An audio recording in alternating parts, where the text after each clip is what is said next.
I now give the floor to His Excellency Wang Yi. I now give the floor to Special Representative of President Xi Jinping, member of the Political Bureau of the CPC Central Committee, and Minister of Foreign Affairs of China. Comité central du Parti communiste chinois et ministre des Affaires étrangères de la République populaire de Chine.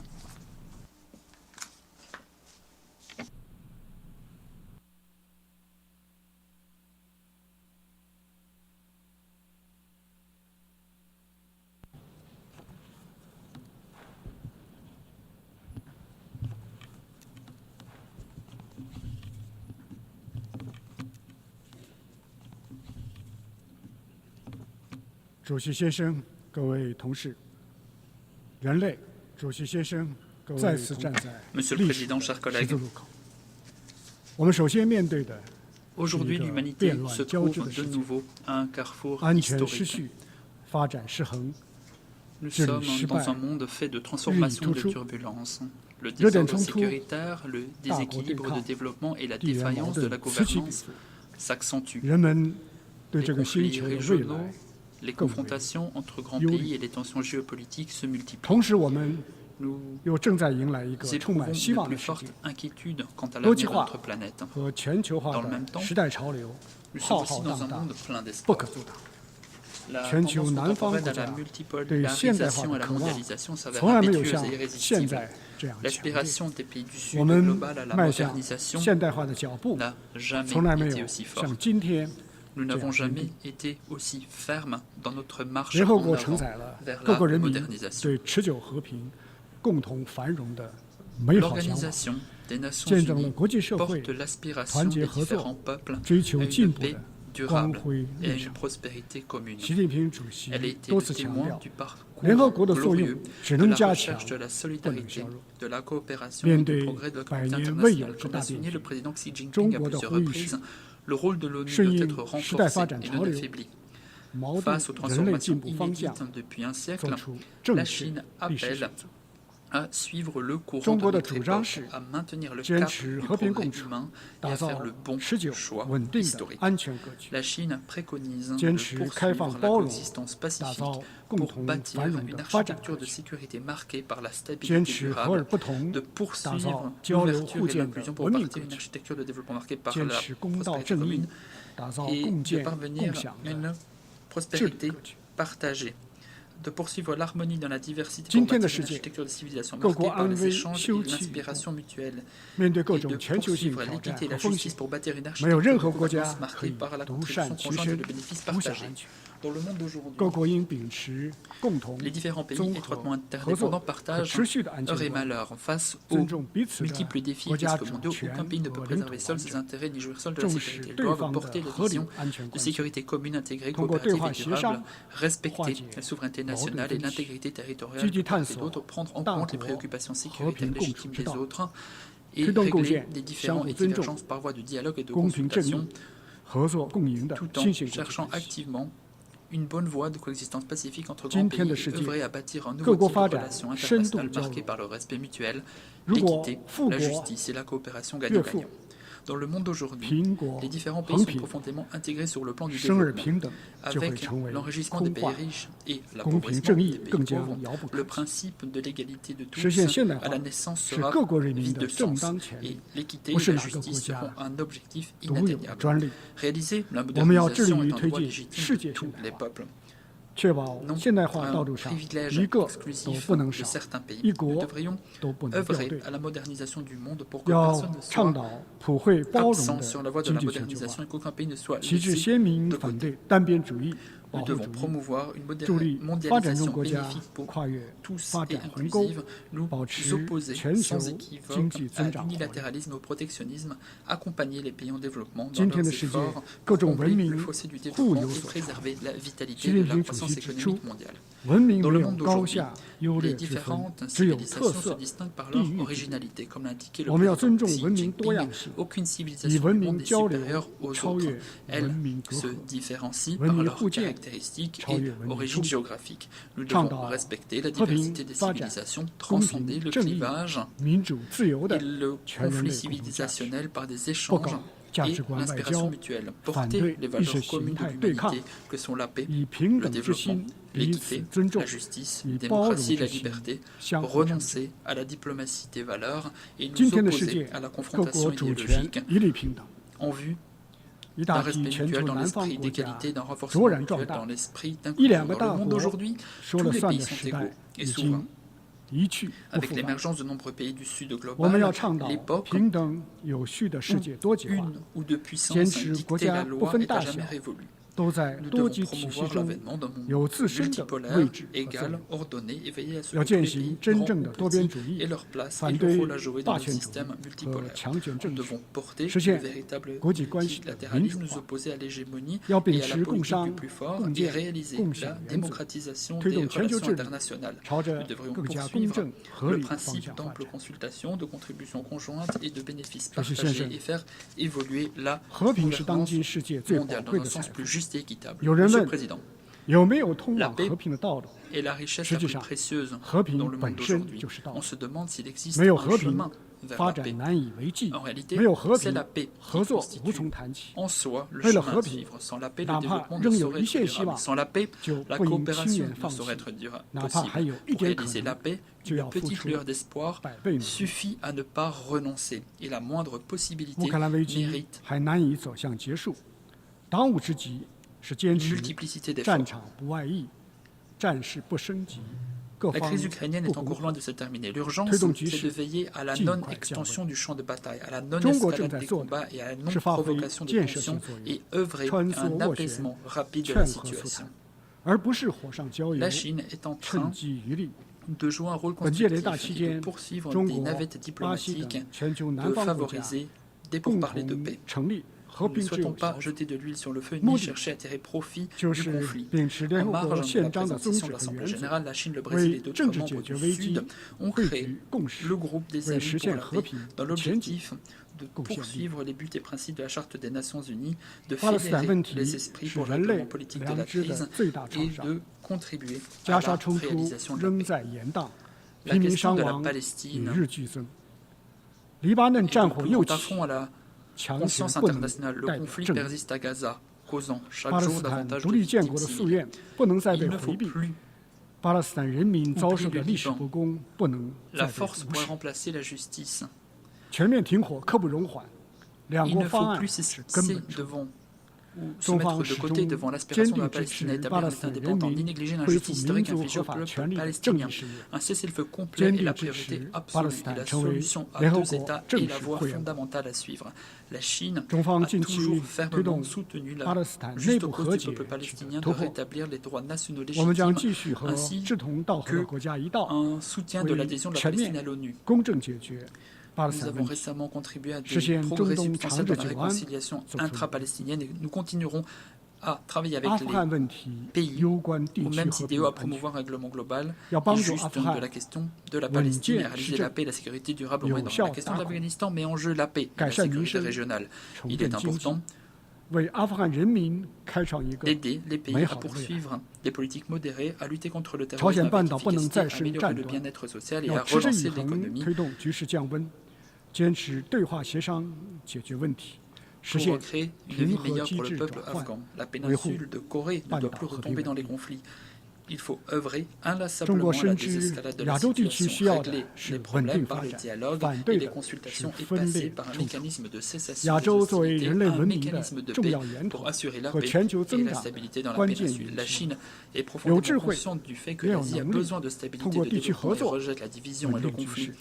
Ce continent, un des berceaux de la civilisation humaine et un moteur clé de la croissance mondiale, a la sagesse et la capacité d'assurer la stabilité par la coopération régionale et de gérer de manière appropriée les divergences à travers le dialogue et les consultations. Nous nous opposons fermement à l'immixtion de pays hors de la région en Asie et aux agissements de toutes forces visant à semer le trouble et à inciter à la confrontation dans la région. Monsieur le Président, face aux défis mondiaux de plus en plus sérieux, la Chine n'est jamais restée les bras croisés. Non, bien au contraire. Elle a déployé des efforts sans précédent pour participer à la gouvernance mondiale.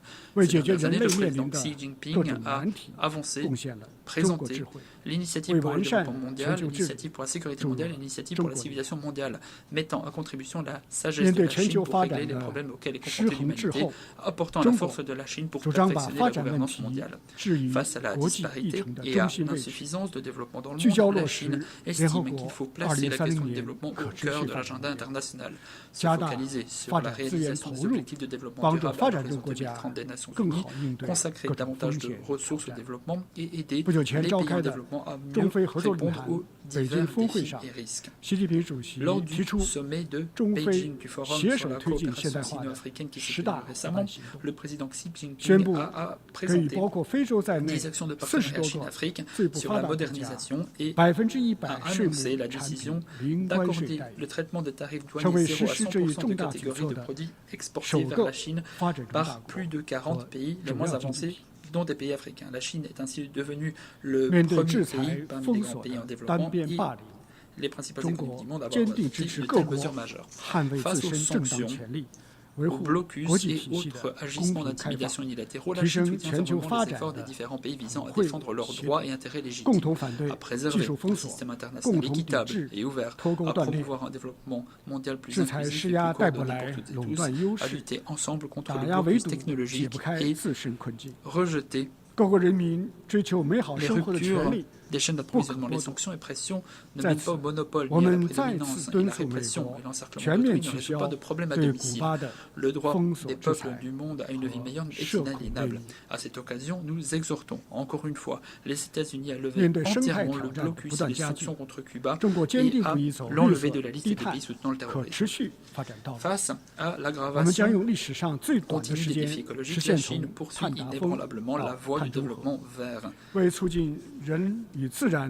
et s'engage à passer des pics d'émissions de carbone à la neutralité dans les délais les plus courts de l'histoire pour contribuer activement à la coexistence harmonieuse entre l'être humain et la nature. Il faut poursuivre le principe des responsabilités communes mais différenciées et appliquer effectivement l'accord de Paris au niveau mondial. Les pays développés doivent aider les pays en développement à renforcer leur capacité de riposte. Il ne faut pas faire de grands discours sur la lutte contre les changements climatiques tout en s'attaquant arbitrairement aux industries écologiques d'autres pays et en ralentissant le développement durable à l'échelle mondiale.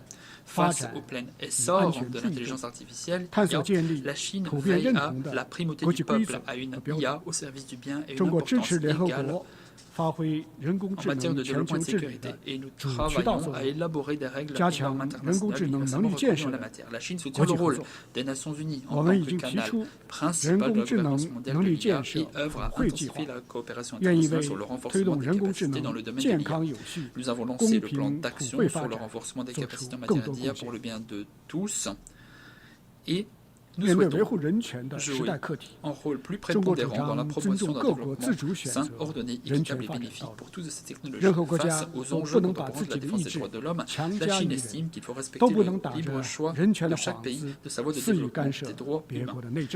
Aucun pays ne doit imposer sa volonté aux autres, ni instrumentaliser la question des droits humains pour s'immiscer dans les affaires d'autrui, encore moins sous le prétexte des droits de l'homme. La Chine accorde depuis toujours la primauté au peuple, promeut l'épanouissement libre et plein de l'homme et a trouvé une voie de développement des droits de l'homme adaptée à ses conditions nationales. Nous entendons poursuivre le dialogue et les échanges avec les pays du monde et les institutions onusiennes des droits de la personne pour travailler ensemble à un développement sain de la cause mondiale des droits de la personne. Monsieur le Président, Taïwan fait partie intégrante du territoire chinois. C'est un fait historique, une réalité existentielle.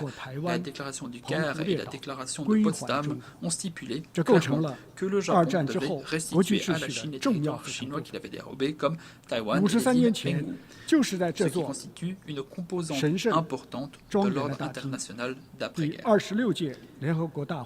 Il y a 53 ans, dans cette auguste assemblée, la 26e session de l'Assemblée générale des Nations Unies a décidé, par l'adoption d'une majorité écrasante, la résolution 的代表是中国在联合国的唯一合法代表，并立即把台湾地区的代表从联合国及其所属的一切机构中驱逐出去。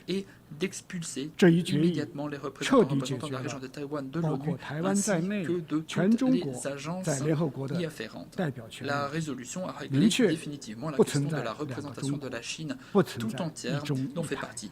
在这一原则问题上，没有灰色地带，没有模糊的空间。中国必将实现完全统一，台湾必将回归祖国怀抱，这是任何人、任何势力都阻挡不了的历史大事。主席先生，再过几天，中华人民共和国将迎来75周年华诞。75年来，国际形势风云变幻，中国的选择始终未变，那就是集中精力为人民谋幸福，为民族谋复兴，同时也为人类谋进步，为世界谋大同。中国在追求自身发展的同时，始终胸怀天下，不断以自身的新发展为世界提供新机遇。前不久，中国共产党20届三中全会作出进一步全面深化改革，推进中国式现代化的重要决定，开启了中国携手世界共同发展进步的新的征程。中国式现代化将有力促进世界和平稳定。中华文明崇尚和平理念，中华民族没有扩张传统。近代中国曾饱受列强欺凌，深知和平弥足珍贵，发展来之不易。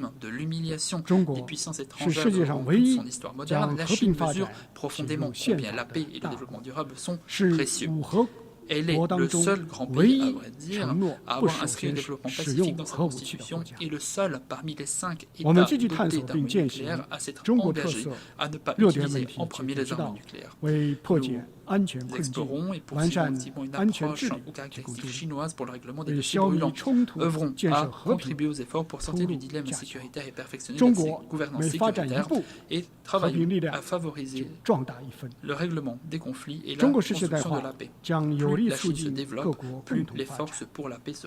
中国不追求独善其身，我们愿同各国携手同行，通过进一步扩大高水平开放，主动对接国际高标准经贸规则，营造市场化、法治化、国际化的一流营商环境。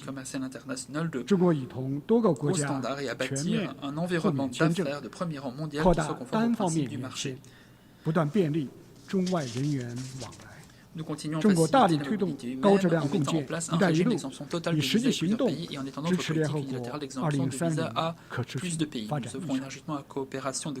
中国加快落实支持全球南方合作8项举措，以及支持非洲和平发展的一系列重要倡议，助推全球南方国家在现代化道路上阔步前行。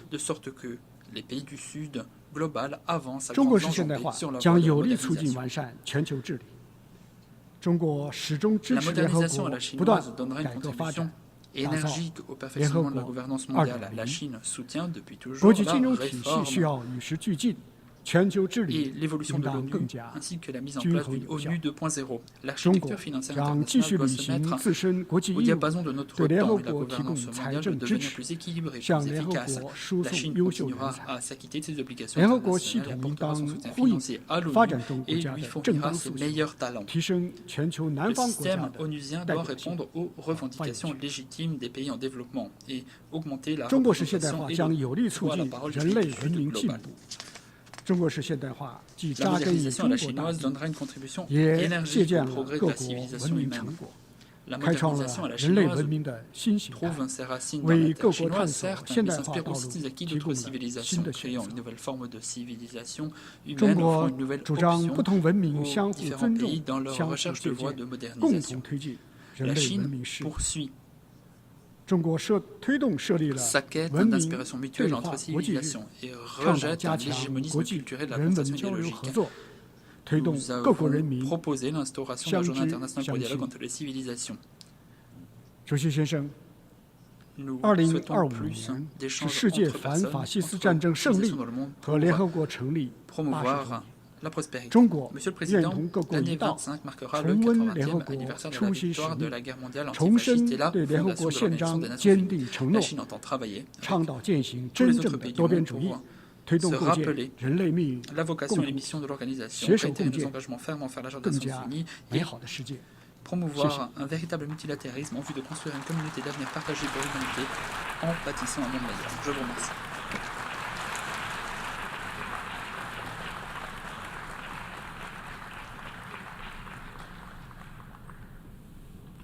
I thank the special representative of President Xi Jinping. I thank the member of the Je political remercie le bureau of the représentant spécial du CPC Central président Xi Committee Jinping, and Minister for membre Foreign du bureau Affairs of politique China. du comité central du CPC, ministère des Affaires I étrangères now de la give the Chine. floor to His Excellency Murat